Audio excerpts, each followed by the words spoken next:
Wow, that is going to be cut down so much. That was dumb. Everything about that was stupid. Welcome to the show, guys. My name is Dylan. Austin. That's Austin, because all he says is his name. Sponsored by Kirkland Signature Purified Water. Incredibly Kirklandiable. Sorry if my guitar tone sounds like shit. I have no sustainable gain at all on this guitar or just the X effects. I have not used it enough to know whether or not I can make the sustain longer. I just need to fuck with it for a couple hours. Welcome to Maple. Once it calms down, she's just like, hey, what's up, guys? What are you doing? What's going on? So much shit in here. Yeah, no kidding. As you guys can see, there's a celebration. 3 weeks ago, I bought a DW drum set. Nice. You see the tops of the toms, but it's green. It's a green design series. It's like a seafoam matte. I would say seafoam. It's green. Yeah, maybe like a dirty seafoam matte gloss. It's not glossy. It's definitely matte. It's a little bit of both. Right. But I love the kit. Sounds really good. Plays really good. And it feels way better. It's not dead. Plus the snare that I got's a collector's snare, so it's like very good. It's a black brass?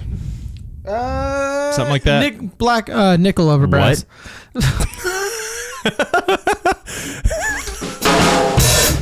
Yes, it is definitely that. But how have you been? Let's talk about Austin. Where have you been lately? Just got back from a radio tour. A radio tour? Yes. It's literally, we did a series of like 8 shows, something like that. They were just all going to radio stations and playing their radio-specific events. Some were acoustic shows, some were full band shows that they just rented things for me. But they were all fly dates. First of all, what was the tour called? And who was it for? They don't have context. It didn't have, the tour was for Letdown, but there was no, it wasn't called anything. It was just the radio tour.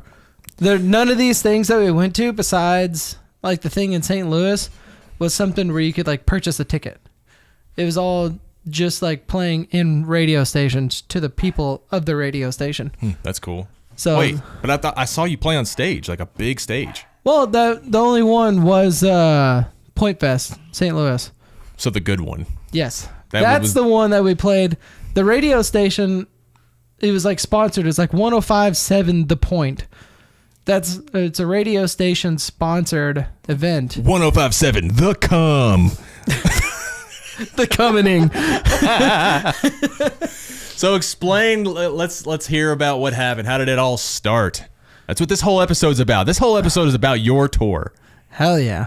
But before we get into that tour, I'll tell you this. I saw Dayseeker live, and it was their Dark Sun tour. Yeah. And it was amazing. I got myself a signed album. Yep. They're really good live. Incredible show. Their lighting was amazing, but it was for them. And then Rain City Drive played, and they played one of their new songs that has Dayseeker in it, and the song's really good. Rory came out in the middle of the set, and people went crazy. That's awesome. As they always should, because he's got an amazing voice. And then the new song that they put out is very catchy. It's very good. They finally strayed away at this point from slaves. They are not slaves anymore. Yeah, not even Rain close. City Drive. They do not sound... Well, I know they changed their names, but they also changed their style. They're just not the same band. Yeah. They don't sound the same at all. I want to... I guess before I say something about this, I want to make sure I'm correct on my thing here. It's something about the new song. I believe Christian, the guy that was over at my house... maybe not. Oh, yeah, there it is. The new song that they put out, that Say When guy that I had over at my house that wants to do content and all that, he wrote some of that song. For who? Rain City Drive. That new song that you were like, that's really good. It is a really good song. Yeah. I didn't know he wrote it. Yeah, he wrote some of it. It was awesome. He went to one of those shows and he was side stage and he's like, this song, I'm so happy about this song. This song fucks. Yeah. So if you ever have a chance to see Dayseeker, go see them. They had too small of a venue. They sold out super fast. Venue was too small. So their tickets rose in price like crazy. I don't even know what they were base price. They were probably Like $20-$30, and then they like $150 a ticket for me and Brandon to go. That's insane. It was so expensive, and then day of I saw tickets go up to $200. Show was amazing, very worth seeing. Dayseeker live. They even said something in the middle of the show. Rory did. He was talking about like a lot of struggles and stuff like that. He talked in a way that was very understandable. But one thing that he was talking about, he was not sure if Dayseeker was going to be a band after Sleep Token came out. Yeah. He legitimately thought Sleep Token was going to ruin them. Maybe not his words, but he was like, I just wasn't sure if we were going to be a thing anymore. Like, they were just taking over like crazy. And it probably does suck to see someone who came much further after you explode so fast. Yeah. Because Sleep Token really is like a anomaly. Mm-hmm. Like, they exploded fast. Like, people have never seen. Yeah. I think partially it was because of that stupid TikTok. It helps. Whatever helps. Did you see that video? Isn't that how Blake got famous? No. Well, didn't you see their TikTok? No. That popped him off? No. It was literally like the guitarist was laying on the ground playing, and like the vocalist was like dry humping him on top of him on stage, and it had like their music in the background, and that's what popped him off. I'll have to show you the video later after this. No way. That's literally the reason why they popped off on TikTok. I've also heard that they do weird shit like that on stage anyways. Yeah, like literally after that show, their career went from like here, and it went way up here after that video release. Which is crazy. If you ever get a chance to see them live, take the chance, because they don't come to the U.S. very often. Like, they have one tour date here. Or not even a tour, just one date here. And I think they canceled it. I'm not sure. Yeah. But they don't play very much here, like at all. So we're trying to find a day to go see them. But, yeah. Dayseeker said that, and I was like, oh, I'm surprised you had that fear. Yeah. Because I think Rory's voice is so unique. Yeah. His voice is like, stands out. His voice stands out amongst great singers. I agree with that 100%. But did I ever tell you about whenever we went to the practice space in Nashville, and the girl there was like, oh yeah, we just had Sleep Token in here like 2 days ago. No And way. I'm like, fuck. What? It's like, why couldn't we have been here like 2 days earlier? Like, just hear and just walk through the halls and be like, oh my God, that's Sleep Token playing. And I'll just go up to the door. Walk for a while. Get them changes. Oh, that would have been so cool. I'd have been like, whoa. And they would have been like, oh, no cameras anywhere. Oh, I'm sure, yeah. So if you have a camera, you're not allowed in here, period. No one's allowed. I'm sure no one's allowed around them, hardly. Yeah. Because they're trying to be so private. You almost cannot have fan interaction. Like, it's only stage or that's it. Mm-hmm. Which is really weird. That they want to distance themselves like that. That does suck in a live aspect, because like you want to meet your fans, But they personally. but like I understand where like they kind of want to be anonymous, but at the same time it's like, I don't know, it's like that's the rock star life. I think they want to live the rock star life, but they still want to go out and eat normally. Yeah. I totally understand that. Their identities haven't come out yet, but anyways. Oh, they've come out. People know who they are. Oh, they do? Yeah. I thought that was still a secret. Oh no, like everyone knows. Like if you look up the vocalist, you'll find him easy. Oh, okay. They even have like all of his past projects, and you hear him singing in like earlier stuff before Sleep Token. You're like, oh yeah, that's definitely him. Yeah. All right, give us a rundown of the tour. That was mostly my big music thing, was my drum set and Dayseeker. Yeah. Well, this tour, it went for, I want to say 10, 11 days. And they were literally all fly dates. First one was fly to Vegas. Played in Vegas. We did this. That was the second one. There was two. There was an outdoor stage in Vegas that we played. And it was like incredibly hot day. You're in the desert. Yeah.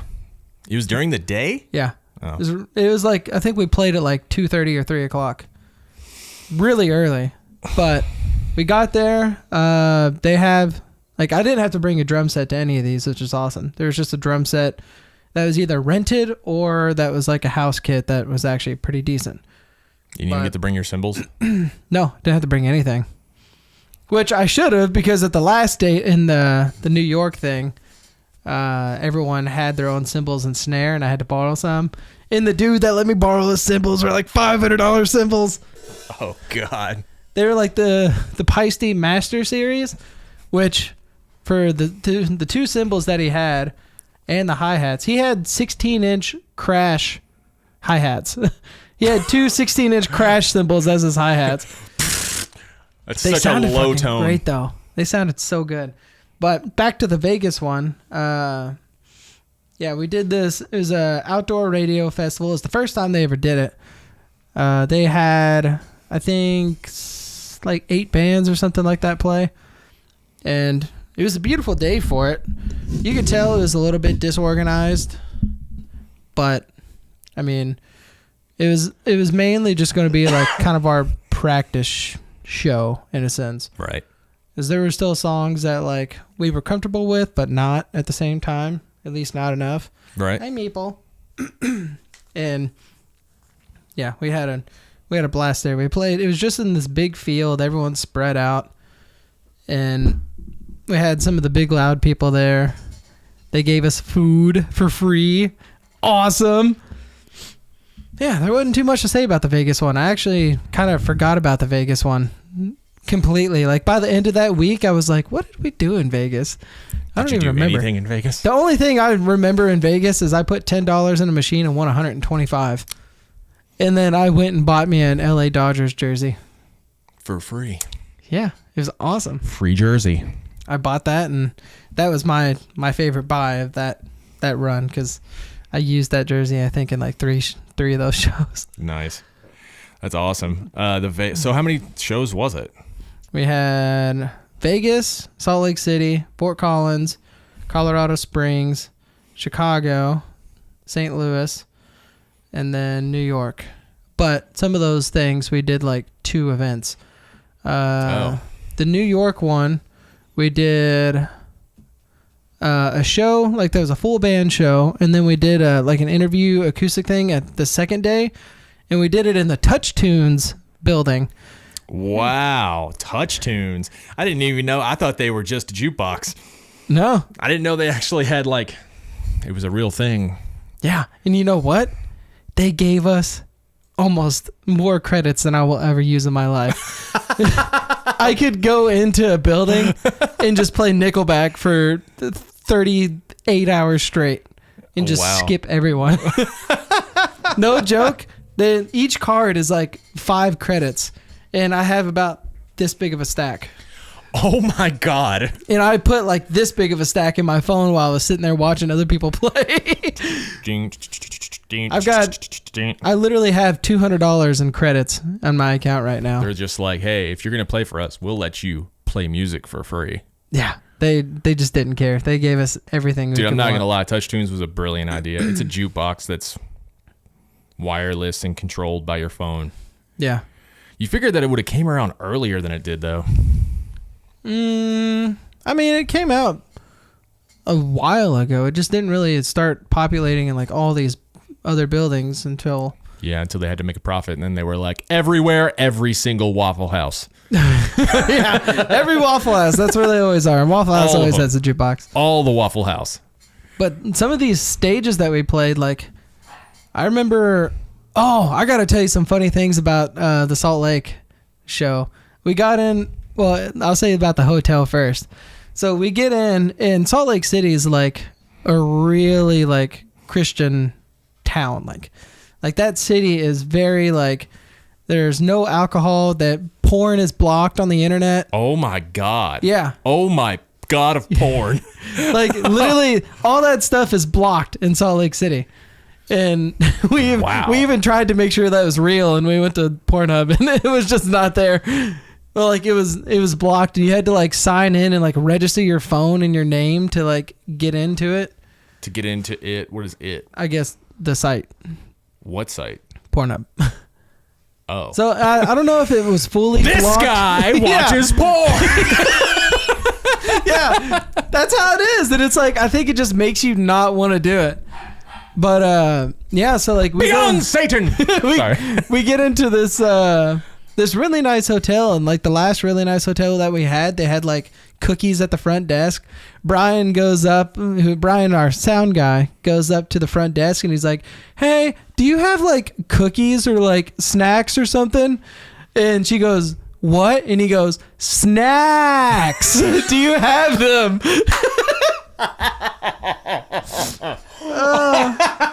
It's so disrespectful. That's so disrespectful. God. Hey, dumb bitch. Snacks. Do you have them? Everyone was dying. I wish I would have heard it like from where I was. I just heard about it and it was great. I was like on the other side of the room, just like sitting, because we ordered like 5 pizzas that night, and yeah, we just. Why? I don't know. We had so much pizza in my room, and like I'd try to sleep, and it just smells like a Papa John's in our room. That tracks. And then we had the hot tub in that building for some reason. It was so bad. Like you lift your hand up, and it was just like milky. That was in your hotel? It was disgusting. Was it downstairs near the pool? Yes. Or was it like in downstairs in the pool? It was not good. It's filled with jism and skin. You'd put your hands in your sink and it's just like literally like jizz water. So why'd you get in? We didn't know it until we got out. Trying to catch a UTI over here. It was not good. But I mean, besides that, I mean the Salt Lake City stuff, it's one of those things where I barely remember that city. I think it was more so like all the funny things that was happening, like about like everything being blocked. Brian, this is funny too. So whenever we got into the hot tub, Brian was like, man, I really want to drink a beer right now. And he's like, okay, I'm just going to walk across the street. Goes across the street and like he's already outside of the hotel building, and then we figure out that the water's milky, and we're like, okay, yeah, we're getting out, we're done.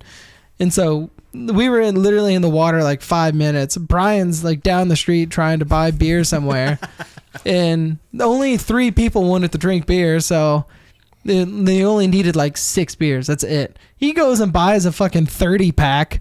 And then comes back to the hotel and everyone's like, no, I don't feel like drinking in the hot tub. We're not going to the hot tub anymore. And he's like, what the fuck? And so by the time like we left there, we had like so much extra pizza and we had like 28 cans of beer that just sat and we left. You left the beer? Yeah. No way. We had to go fly. So they just left it. Sad face. You should have just drank that shit. Been You trashed on the airplane. I bought this. Oh, alcohol poisoning ensues. I think the most notable show of that tour, I think, besides the actual festival date, was that Chicago show.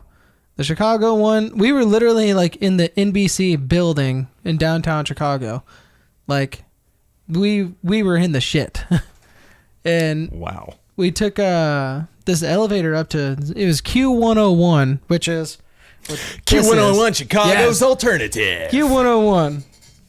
They had this nice. Did you go to his house, to Brian's house? Blake did. All of us had hotels, so we stayed there. But yeah, we went to Q101 and they helped us get everything up into their room, and all their stuff, like the soundproofing, like you'd walk and it's like big studio with like 5 big monitors and like this on air thing. You got like 5 or 6 really expensive microphones all hanging down on these really like thick boom arms. And like the rooms are completely soundproof. Every single door had like this thick of soundproofing on it. So it's real, like it's not just soundproofing. It's like what I got on the walls right now is sound dampening, like soundproofing. There's even like there's a way to like have bass catches, so when you hit like a bass drum, it just dies. Yeah. But that thick of soundproof it's gonna be pretty quiet. But for the people that don't know about Q101, Q101 is probably one of the biggest alternative radio stations based in Chicago. And there's been people like the ones that I know the most are Panic at the Disco. They did like a full live band show there. Paramore played a show there. Billie Eilish did like an acoustic breakdown set there. And whoever else, like literally most, like a lot of the top artists in the world has played that little tiny lounge stage. And whenever we were playing it, I had my little cajon. We were like in the middle of like the second or third song, and I was just like, where am I? Like literally I am on a stage that is, although tiny, has had massive people on it, and it just didn't feel like I deserved to be there. I could definitely feel that. I mean, of course you do. They don't even know. They didn't know back then that they were on such a big stage probably back then. Oh, no. I mean, these are recent things. Like, this is Panic at the Disco, like, last few months ago. Like, this is, like, recent stuff. Oh, well, then that's awesome. Yeah. Glad you got to do that. Now all you got to do is play, what's that one in Nashville, the big one? The Old Opry? Grand Ole Opry? Yeah. That's, like, the next... That's, like, the biggest stage in the East Coast, I think. But that's, like... Probably not. There's probably bigger stages in New York. I guess Madison Square Garden is. Yeah. Like the Opry, I think, I don't know if it only tailors to like country style artist, because that's a lot of what I see that gets promoted there. But it is what it is. I'm sure there's got to be alternative music that comes to it too. But yeah, maybe. I really don't know too much about the Opry besides just seeing famous country artists play. So what else? What else? Tell us more. There's got to be more stories. I saw an awesome picture of Brian. Oh man, throw that picture up, me. Oh. Okay, yeah, that's a good looking picture. We'll just show it like that. So our content, check out this one. It's even better. Our content guy Hunter, he showed us this app called West, and it's literally just something where it makes all your phone photos look like old grainy film photos, and it does all the coloring itself. It does all the grain, everything. You just simply snap a picture. And there's one like in the wide angle lens, and you can just put it up to someone's face and it just distorts it heavily and just looks insanely funny. It's the best. As you saw in those too. He looks nothing like that. He probably very embarrassed about those photos. No, he looks exactly like that. It's really odd. He looks exactly like that. What'd you say he looked like earlier? I don't know. I don't remember. Can you help me out? No. I think you were alluding to it. You tell us what he looks like. No, yeah. Put it in the comments. Oh, that could be bad. No, it's fine. It's fine. But, I mean, I'm trying to think of like all these other really funny stories, because I know there's too much to think about right at the moment. Like, I'd have to have like a list of everything I wanted to talk about that was just like I don't hilarious. have the list. You're in control of the list. I know. We have 30. We've done 38 minutes, and 12 of that's gone. You got plenty of time to think. True. Man. Well, was there any van shenanigans or airplane shenanigans? So Van-anigans. You know what's funny? This is pretty much his diary. Yes, pretty much. Yeah. Podcast. You'll never remember some of the things that you're going to say today until you watch this again. There was one airport scenario, two airport scenarios, two that were just awful. There was this. So like, do you know how whenever you go into an airport, it's busy? You got the people that work outside doing your baggage claim, stuff like that. Yeah. Well, they work for tips, and I guess they don't make anything from the airline. They work for tips? Yeah, it's tips. Oh, fuck. So there was one old lady. We literally were packing like 12 to like 15 bags or something like that. All of us had 2 carry-ons. All of us had. Did you already crush your Red Bull? Yeah. Oh my God. Go on. We had so healthy. We all had like 2 bags going on the plane, 2 bags going in the plane. And like there was this one lady. This was whenever we just got done in Chicago and we were flying to St. Louis, and 2 of our guys were staying in Chicago for one extra night, and they were going to fly to St. Louis that morning. And so we had like an extra, we got it down to like 1 extra bag that we had to pay for as like a 3rd bag for someone. And we get to that very last bag and we're like, oh my God, like let's count. Like, did we not do something correctly? Did we not count it right? And after like 10, 15 minutes of working with this lady, she comes around the front. She's like, you guys need to hurry up. Like, I'm trying to make a living here and you all are taking a long time. And I'm like, you're doing your job. Like, we're not even done working with you and you're already saying stuff like this. It's basically telling us like, shoo, like you're wasting my time. Like, I need tips. Go away. And at that time, we were all already pissed off because we were still working with her. And then I see it as like a large bill for a restaurant. Like, if you're going to take a lot of time and effort, like going back to this table over and over because there's a lot of food or a lot of people, you're going to get a bigger tip. And I think she was just thinking that we weren't going to tip or something like that, which we were. We had money in our hands. But after she said that and started throwing a fit, back in the pocket. Did you tell her that? Yeah. Oh, you did? What did you say? Well, because I would have been like, well, I was going to give you this 50, but now you don't deserve it. Well, Blake, I forgot what Blake said, but he said something about like, I was going to tip you and now you can F off, something like that. But and he started walking away. And do you know those like the little rope lines where like you lift it up and then it retracts into the other pole? Yeah. He tried to go under it and just completely fucked it up.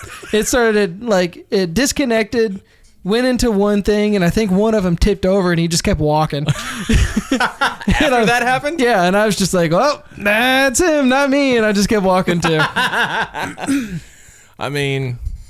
And so I don't know what to tell you about that. Good service. I mean, I'm sorry if you. I'm not really sorry if you're going to be mean to me about it. Yeah, we were just like, go get another job. Like, go get something different. Like, if you really hate this job, go somewhere else. And we ended up going inside to do the one bag with someone else. And she walked inside, got with her manager, and was like, double check them. Like, make sure that like, because we had media passes that was getting us like free oversized bags. And she was just like, you need to look at those. Look at them. Like, I don't think they're legit and all that stuff. And oh my God, it was bad. And that's one lady that I feel like all of us wanted to hit in the face for like the whole next day. Wow. Yeah, she was extremely rude. And like, we were literally just trying to figure out who's getting this last bag. And then she comes out and says, you guys need to hurry up. Like, I'm trying to make a living here. You need to move out of the way. Interesting. What's the other one? You said there were two. That was one. The second one is, so like we had those media passes. They allow us to get like free oversized bags and pre-boarding for like our instruments and stuff like that. Well, we had literally been doing this the whole entire tour. We've done like 7 to 8 previous flights where they're like, okay, here's your pre-boarding. Okay, here's your free oversize. And just give us what we need. Well, this one gate guy, guy. Good emphasis on the T. This gate guy. It's fucking. Came up, like Brian went up to him and was like, hey, I'm here to get my pre-boarding. And the guy's like, do you have a camera? And Brian is like, no, I personally don't. And he's like, you have to have an expensive camera to get pre-boarding. And Brian was like, we've literally done like 8 flights and this has not been an issue. And he was like, just saying like, well, I'm just telling you that you don't fit within the guidelines to get pre-boarding. I can't let you do that. And Brian's like, okay, I'm just going to go somewhere else. And so Brian sits down, he sits over next to us and he's waiting for his actual gate. He had to go to our gate because that it redirected him over there, but he was going to Chicago. We were going to Nashville.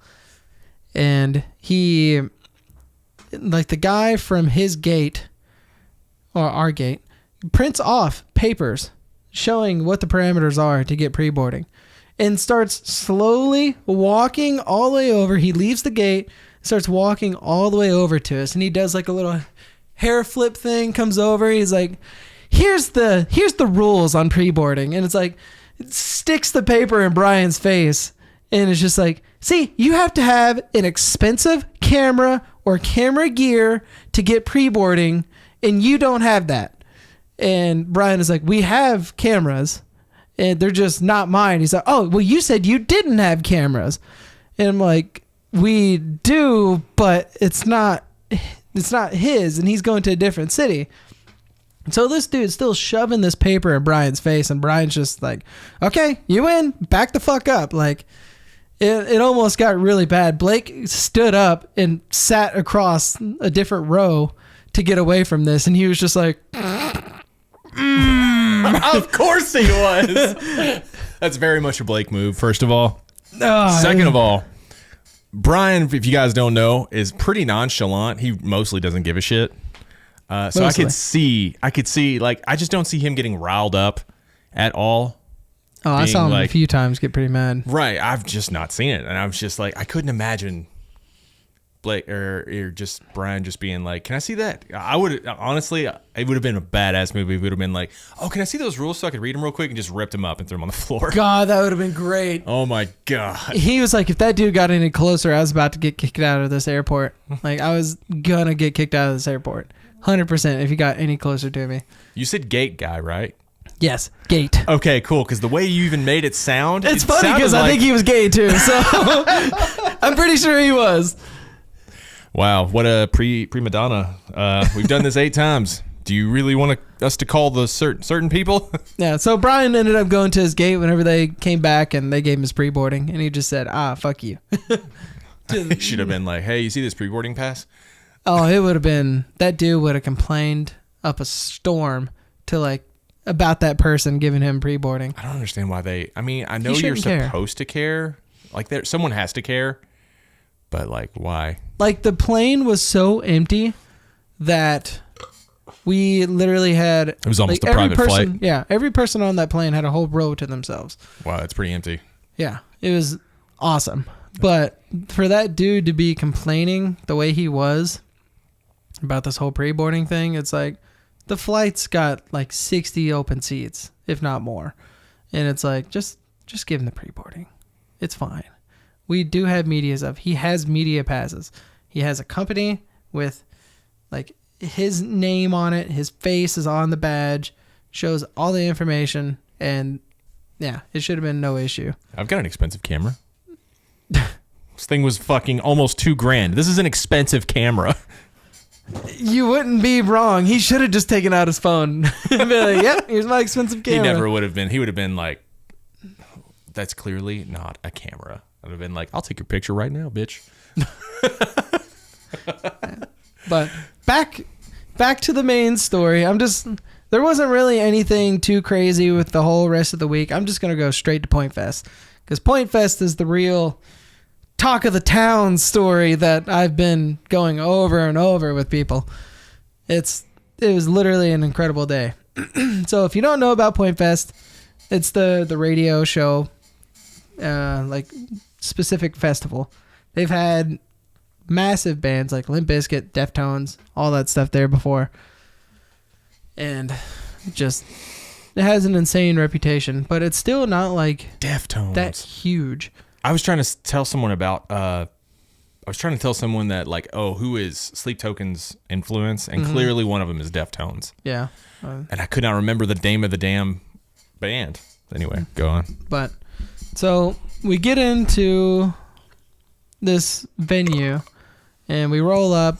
We got all of our gear, and like we go immediately. The first thing I tried to do is, like, we had a rental drum set, and we went to go find that guy. And what was awesome is, like, he was there and he was like, hey, cool, I'll get it set up for you. And dude literally just started setting up everything by himself, like on the riser, and I didn't really even have to touch it until everything was like ready. You were a drum tech? Basically, yeah. Oh, that's awesome. Basically, it was so cool. That was my first experience where it's just like, oh, here's your drum set. You go hang out. I'll get it set up. Because I guess that's part of what the rental fee is. Oh. I didn't know that. I've experienced times where like a drum set's just sitting there and no one's there with it. But so this dude gets this drum set set up for me. We do our sound checks. Incredibly bouncy stage. Like, you go up and down like this. Oh, that's the best, fucking though. Laptop is just shaking. That's not good. Yeah. Bouncy stages are great otherwise, because then you're just like, yeah, let's go. Yeah, it was an awesome stage. Pretty big. And of course it was an incredibly hot day. We thought it was going to be a lot cooler being in St. Louis. And the stage that we were on was just like a paved parking lot. So it just got really hot. Yeah. And we had this trailer off to the right of backstage that was basically all ours. It had deli meats, chips, anything you can think of, like food, drink, and of course I indulged in that because freeze free. Free food is awesome. And they gave us like these food vouchers and stuff like that too. So we got breakfast, lunch, and dinner for free, and they were like really good dinners. But that was just some of like kind of what they cater to. But if you don't know any of the big bands from this year, there was a band called Avatar, a band called Grandson, Wage War, which I got a funny story about that. Oh, God. I got a Wage War story, and then it was Bad Omens, which those guys I think are kind of pricks, but yeah. And so we get ready for this festival. I never really heard of Point Fest until we got asked to play it. And I really didn't know what to expect. I thought it was going to, like, I saw how much space the crowd was given, but I didn't think there would be, like, maybe 500 people, 600 maybe. Because we played, I'm pretty sure, it was like 2:30 or 3:30. But luckily it was on a Saturday. And so I'm sitting here thinking we're going to play an awesome show. We're going to have, like, this many people. It's going to be cool. Well, first band starts rolling along. And that first band had the amount of people of what I thought we were going to be playing to. And like first band plays, good crowd. Second band comes on, crowd's a lot bigger. And then by the time we got up there, it was just like there was almost no holes in this whole parking lot. It was just completely packed. That's awesome. And one of the coolest things, like this is one of the first times that I've seen this many people do it, but I think I already told you this once, but he was like, how many people have heard of Letdown before? And I swear, like, the whole front half of that crowd put their hands up. And it was just like, this is going to be sick. There's actually a lot of people that were singing the songs and stuff like that, too. And you see people getting into it, like, from here to here. Just, like, full spectrum of, like, people listening and singing along. How'd that feel? It was really cool. It made that show way better seeing that kind of a crowd. And what was the one funny thing? Wage War. Yeah. We got done with that show and it was absolutely incredible. My fiance, Cassie, was there, and since we didn't have our film guy for that show, he literally went on every other show of that tour besides that big one because he had to do stuff at Three Doors Down, which is he's like the main guy for them. And we gave Cassie a camera and she filmed almost the whole set. I just saw her up in the front, like doing her thing. And I was telling her about like, okay, if the exposure gets past this point, like turn it down, like close the lens or whatever a little bit. And there was one part where like visibly during the show, I was looking down at her and you can see her just like struggle face. She's like like sitting there trying to spin it, like mess with the ISOs and the f-stops and all that stuff. And I just started laughing. She did get a lot of cool stuff though. I'm happy she did that. But I want to go to this Wage War part. I feel like I'm terrible at these stories. No, you're doing good because that's hilarious. I mean, you won't remember that. You might remember that, but I'll remember that for sure. But there's so much to talk about. I'm just like skipping from story to story. That's fine. Skip from story to story. Give me the recap. So whenever we were walking around, this is like a few hours after we got done playing. Some dude's like, "Oh my God, can I come get a picture with you?" And I'm like, "Sick, awesome." And he's like, "Yeah, I love your all's new song, Tombstone." And I'm like, that's not us. He's like, "What? You're not Wage War?" And like, no, we're not Wage War. He's like, oh, you look exactly like the guitarist. And then seeing Blake, he thought Blake was the screamer of Wage War. And I'm like, no, that's not us. And he showed me a picture of the guitarist of Wage War. And I could somewhat see a resemblance, but it was definitely not me. And so this guy's like, well, fuck. Can I get a picture with you anyway? I don't know who you are, but I don't want to miss this opportunity. Yeah, he was like, sure, yeah, let's go ahead. And it was funny because Blake got mistaken for Wage War, I think, 3 times that festival. Wow. Yeah. 3 times? 3 separate occasions? Yeah, He's 3 separate occasions. Lose that hair. Put that thing up in a man bun. Yeah, everyone kept on thinking he was the screamer of Wage War. Anyway, so that was the funny story for Wage War? Yes, but I know there's so many funny stories. It's just all locked in here. And after we get done recording this, I'm going to remember them. I'm sure you will, and absolutely. I'm going to hate it. And then I'm just going to tell you, and all these people are going to know until next week. Yes. Next time on Dragon. Anyway. Dragon my balls. On your Z. Well, unless you have something that you want to finish off on, not...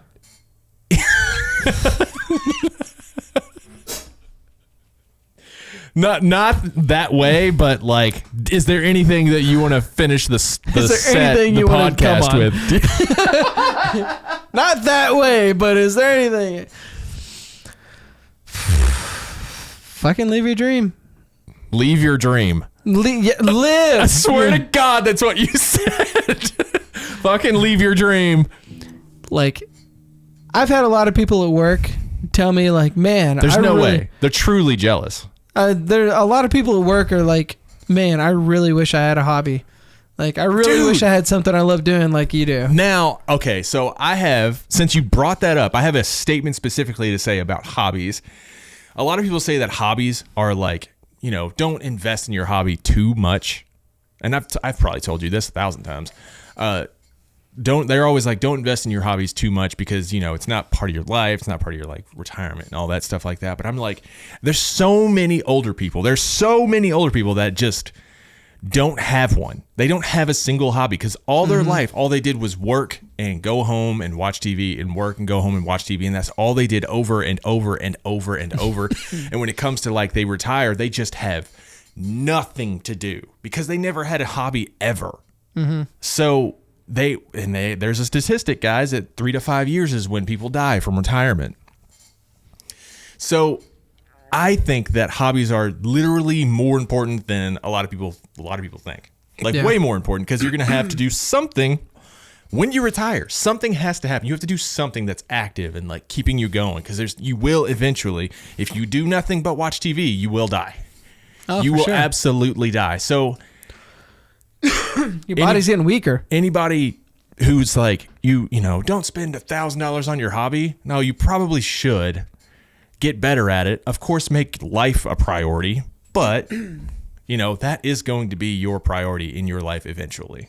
Yeah. That's all you're going to have is your hobbies left. And it pisses me off when people they have all this money and they have nothing to do with it. They've got nothing to do at all in any way. They have to spend it somehow, but they don't have to do anything. I don't know. I just think that people should really have something. I just remembered one really important story that I wanted to... It's like one of the big things I wanted to talk about. I forgot. Right. Throw it down. I had the most freak out thing, like playing drums live ever. Oh, like you said this. I've never had an issue like this. You said you almost had a panic attack or something. Not almost a panic attack, but I was freaking the fuck out. And it felt like one of those dreams that you couldn't do anything about because no one was looking at me.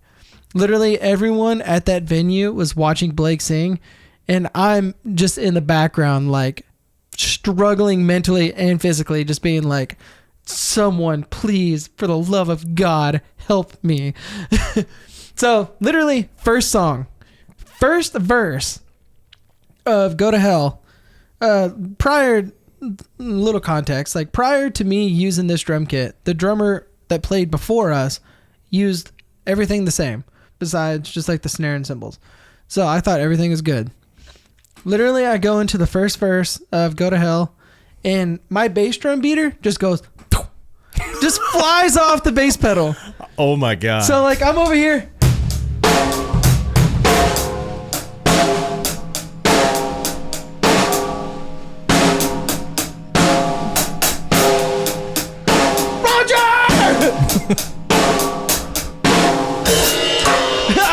I'm over here just playing no bass drum. No one realizes it besides Brian. Brian's like, where'd the fuck the bass drum go? And I'm screaming, Roger, Jesse, anyone? Like, I was like trying to get Lloyd, the label guy, to watch.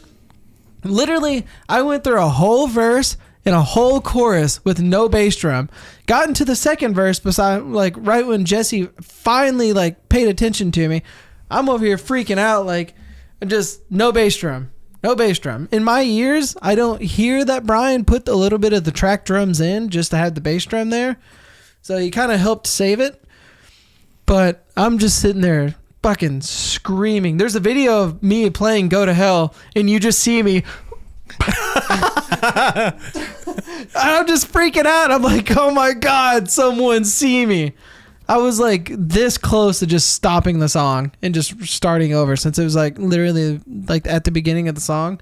Dude, never stop. That was professional right there. Never stop. Always keep your hands moving. Always keep playing. Yeah. And so Jesse, our tour manager dude, comes over and's crawling on the floor and trying to find the bass drum beater. He finds it and he puts it back into the slot, but he didn't have like the tool to tighten it. And so I'm like, okay, I got my bass drum back.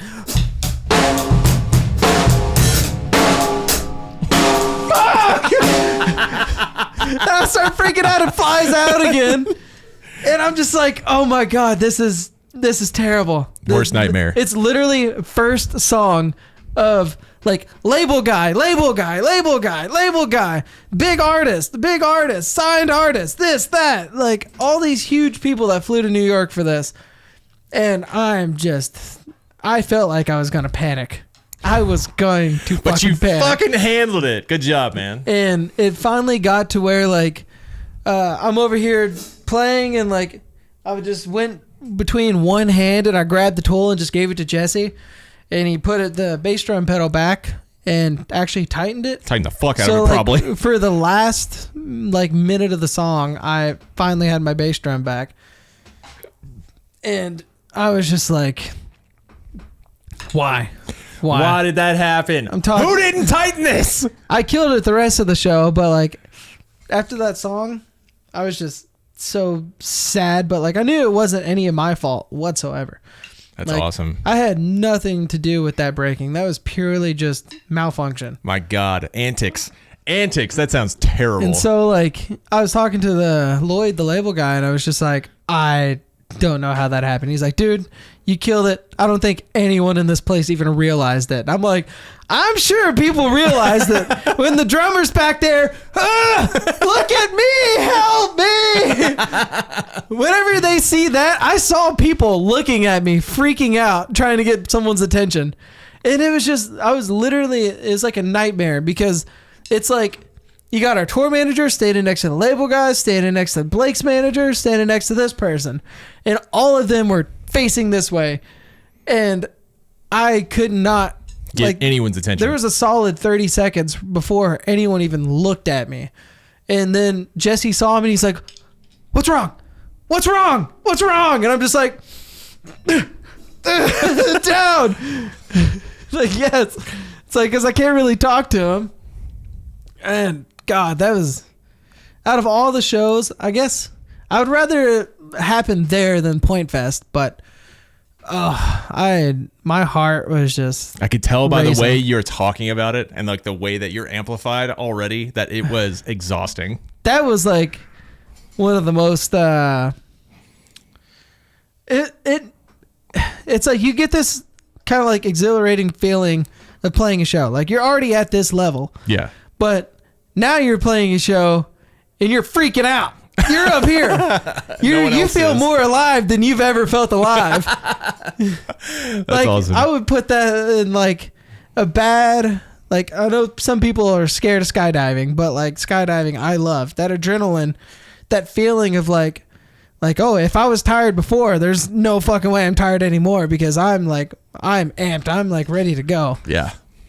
And like that feeling of just like you're already playing a show and then that happens, your heart rate goes faster, you're freaking out, like you just feel like God, that sounds terrifying.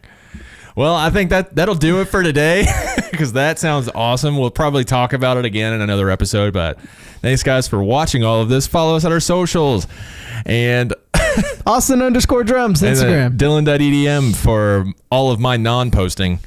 I haven't posted in a while. But there's always reasons behind that. Other than that, thanks guys for watching. We're going to play something because we can, I guess.